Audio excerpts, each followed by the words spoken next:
As a kid, I spent my summers with my grandparents on their ranch in Texas. I helped fix windmills, vaccinate cattle, and do other chores. We also watched soap operas every afternoon, especially Days of Our Lives. My grandparents belonged to a caravan club, a group of Airstream trailer owners who traveled together around the US and Canada. And every few summers, we'd join the caravan. We'd hitch up the Airstream to my grandfather's car, and off we'd go, in a line with 300 other Airstream adventurers. I loved and worshiped my grandparents, and I really looked forward to these trips. On one particular trip, I was about 10 years old. I was rolling around in the big bench seat in the back of the car. My grandfather was driving, and my grandmother had the passenger seat. She smoked throughout these trips, and I hated the smell.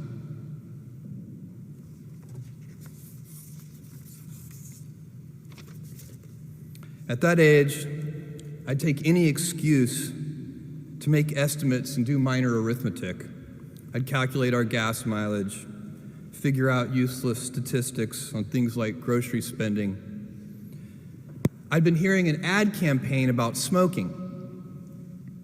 I can't remember the details, but basically the ad said, every puff of a cigarette takes some number of minutes off of your life.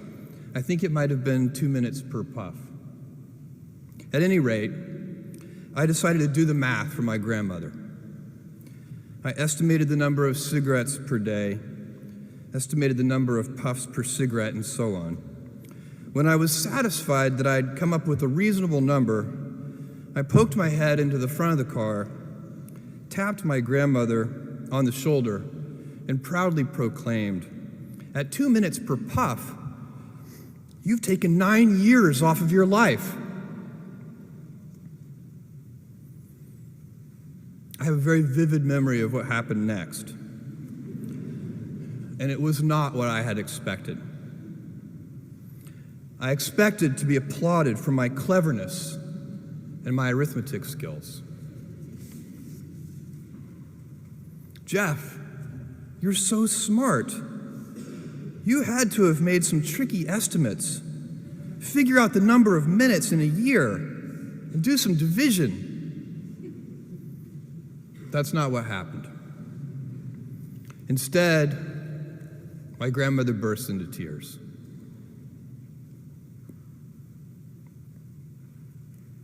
I sat in the back seat, didn't know what to do, while my grandmother was crying. My grandfather, who'd been driving in silence, pulled over onto the shoulder of the highway. He got out of the car and came around and opened my door and waited for me to follow. Was I in trouble? My grandfather was a highly intelligent, quiet man. He had never said a harsh word to me, and maybe this was to be the first time. Or maybe he would ask that I get back in the car and apologize to my grandmother. I had no experience in this realm with my grandparents, and no way to gauge what the consequences might be. We stopped beside the trailer. My grandfather looked at me, and after a bit of silence, he gently and calmly said, "Jeff, one day you'll understand that it's harder to be kind than clever."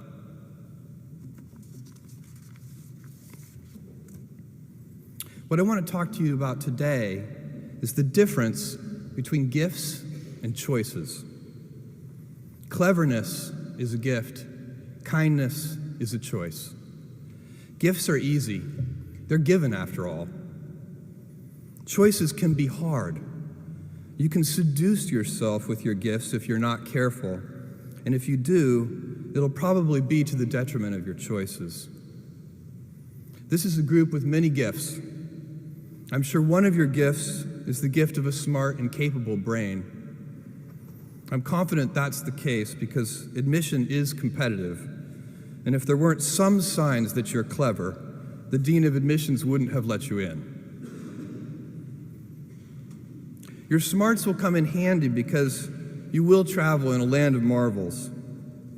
We humans, plodding as we are, will astonish ourselves. We'll invent ways to generate clean energy, and a lot of it. Atom by atom, we'll assemble small machines that can enter cell walls and make repairs. This month comes the extraordinary but inevitable news that we've synthesized life. In the coming years, we'll not only synthesize it, but engineer it to specifications. I believe you'll even see us understand the human brain.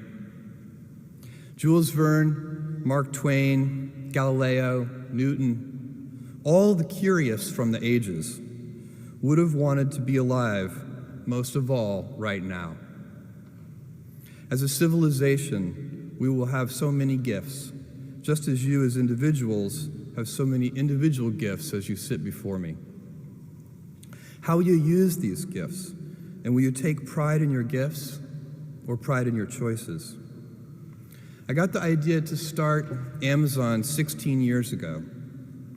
I came across the fact that web usage was growing at 2,300% per year, and I'd never seen or heard of anything that grew that fast. And the idea of building an online bookstore with millions of titles, something that simply couldn't exist in the physical world, was very exciting to me. I just turned 30 years old, and I'd been married for a year. I told my wife, Mackenzie, that I wanted to quit my job and go do this crazy thing that probably wouldn't work, since most startups don't, and I wasn't sure what would happen after that. Mackenzie, also a Princeton grad and sitting here in the second row, told me I should go for it.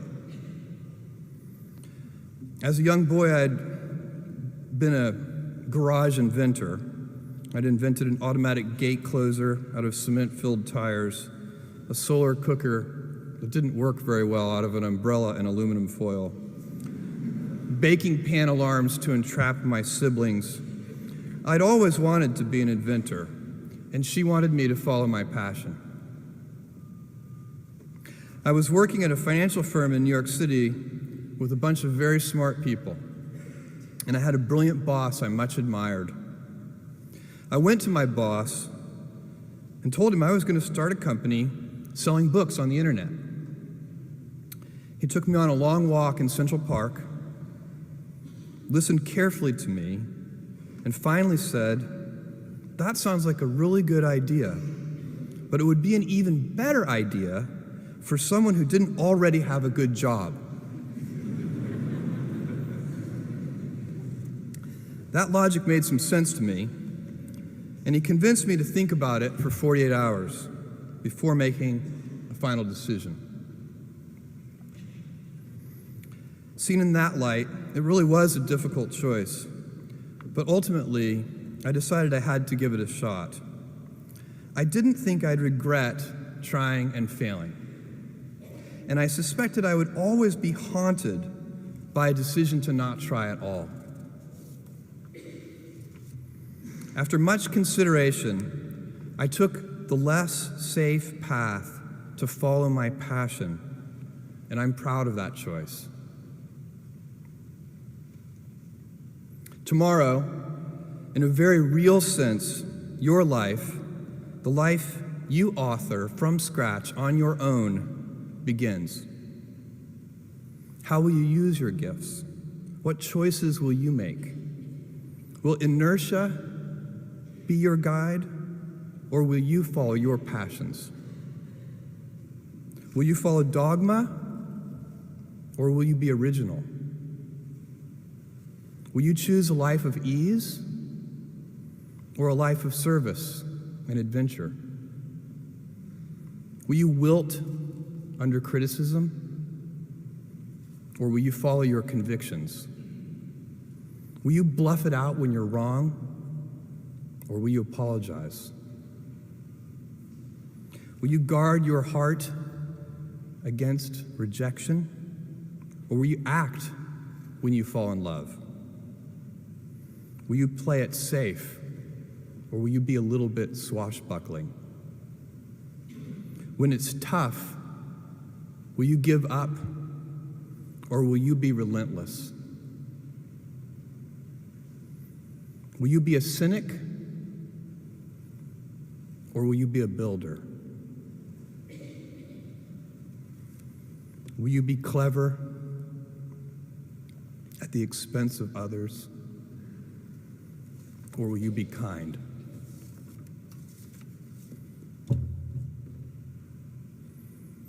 I will hazard a prediction. When you are 80 years old, and in a quiet moment of reflection, narrating for only yourself the most personal version of your life story, the telling that will be most compact and meaningful will be the series of choices you have made. In the end, we are our choices. Build yourself a great story. Thank you and good luck.